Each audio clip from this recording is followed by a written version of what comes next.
Last week we heard about Moses sending 12 spies into the promised land, didn't we? And do you remember what they saw? Anyone remember what they saw? They saw figs. They did see figs. They saw figs growing on the trees. What else did they see? Honey. They called it a land flowing with milk and honey. Now, it wasn't literally flowing with milk and honey, but that's just a way of saying it was an amazing place. The grapes were huge and the figs were massive, and it was it was an incredible place, really incredible. So those 12 spies, they'd gone into that land. But then we heard 10 of the spies came back, and what did they say? Do you remember what the 10 spies said? Anybody? There are giants. They came back and they said, wow, there are giants. And there are great big stone walls around the city, and there's no way that we're going to take that. But there were 2 other spies. Do you know what those 2 spies said? Anyone remember? What did the 2 spies say? They said, with God's help, we can. With God's help, we can. But of course the people, who did they listen to? The 10. Because isn't that always the way? You listen to the grumblers, you listen to the negatives, you listen to the ones that say, no, we can't do it. So they listened to the 10 and they didn't go into the land. And as we've said many times over the last 6 weeks, they wandered for 40 years. 40 years! Because they didn't listen to the 2 spies. But Joshua, who was one of those 2 spies, he trusted God. Oh, I've got a spider. Hello, little spider. Just go down there. That's it. It's just, he's all right. Right, but Joshua trusted God. He was one of those spies that said, yes, with God's help, we can do it. Now, when Moses was about to die, he appointed Joshua to be his successor. So Joshua was now leading the people. And Joshua trusted God. Trust. Now that is an interesting subject to talk about. So this is what happens in the next part of our story. Joshua trusts God, and God tells him to take all the people down to the River Jordan. You're going to cross the river and you're going to go into the promised land. So he gets all the people. He gets his soldiers and he gets his priests and he gets his people, and they all go down to the edge of the river. And as their feet actually touch the edge of the river, what happens? Do you know what happens? The water stops flowing. The water stops flowing. It builds up on one side, and through they walk. Can I have the next slide? They walk through on dry land, just like they did in the Red Sea. Now, it's a weird thing, isn't it, for God to say, just take them down to the edge of the river, stand at the edge, and you'll walk through. They didn't build a bridge. They didn't have boats. It was a weird thing for Joshua to tell them to do. But he'd seen God do this sort of thing before. Surely that helped him have faith that this was going to happen again. And it did. And they walked through on dry land. So Joshua trusted God. He had faith in God. We all need a bit of faith, don't we? I read somewhere that faith is not being able to see, but trusting the one who is leading you. Shall I say that again? Faith is not being able to see, but trusting the one who's leading you. You might not understand how something happens, but it's having faith that it will. Who's been on an aeroplane? Now, I don't know how an aeroplane works, and I don't know how an aeroplane gets off the ground, but I trust that it will. And I've got faith in that aeroplane that it will get off the ground and it will land again safely. We don't always understand, but sometimes we just have to have faith. Anyway, let's get back to Joshua. So, they're on the other side of the river, aren't they? They've crossed the river on dry land, And this is what they get to see. Oh my goodness, those spies were right. The walls are huge. They're great big stone walls around the city. They're thick walls. They're enormous. They're overwhelmingly vast city walls.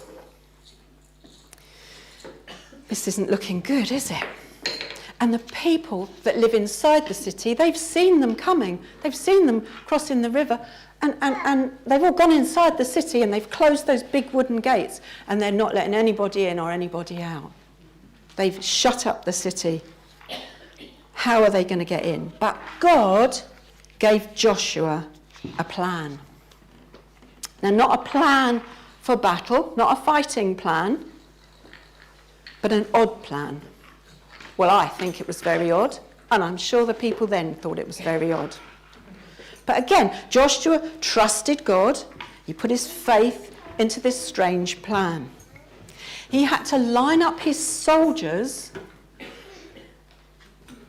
here. Can I have some soldiers? Excellent. Just two, all of you, as many as possible. Yes. Everybody in the church. 2 by 2, a bit like, and I'm going to the right, 2 here, facing that way, facing turn right, that's it. And you stand next to him there. That's it. You stand behind. Can I have some more soldiers? Let's have a 62-year-old. Come on. Hey. 63 actually. Come on. Right. We need some more. We need some more. Come on, people.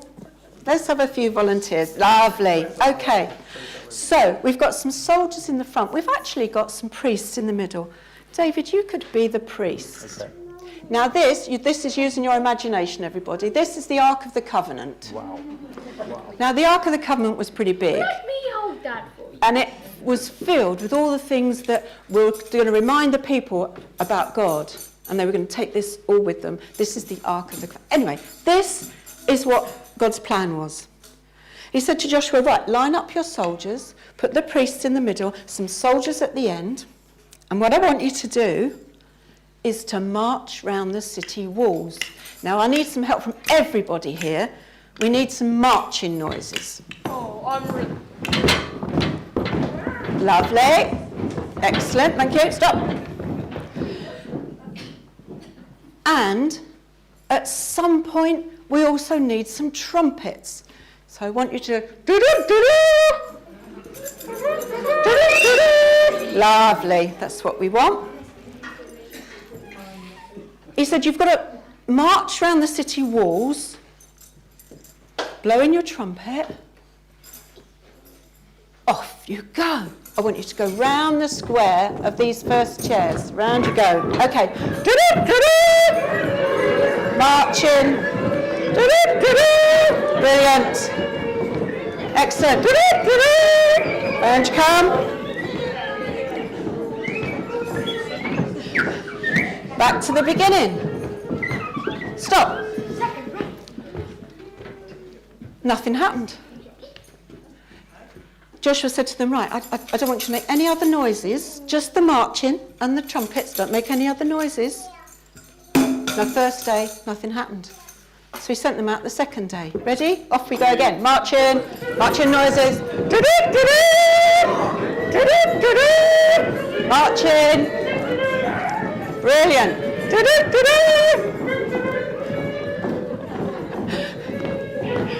Back to the beginning. Fantastic. Nothing happened. Second day, nothing happened. Third day, nothing happened. Fourth day, nothing happened. Fifth day, nothing happened. Sixth day, nothing happened. On the seventh day,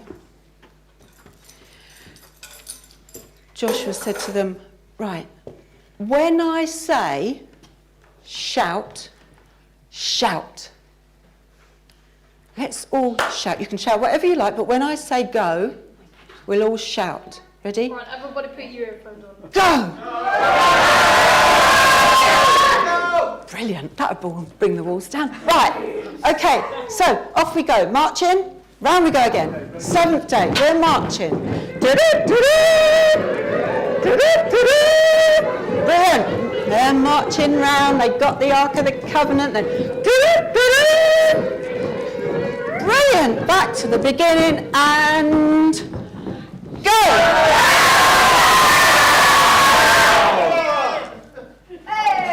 The walls came down. Thank you. Thank you, my lovely soldiers and my priest and my Ark of the Covenant. Fantastic.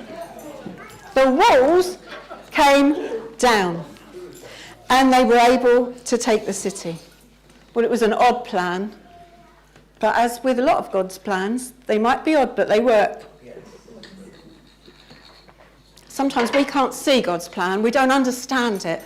We can't see what he's doing in our lives. We can't see what he's doing. But we trust him.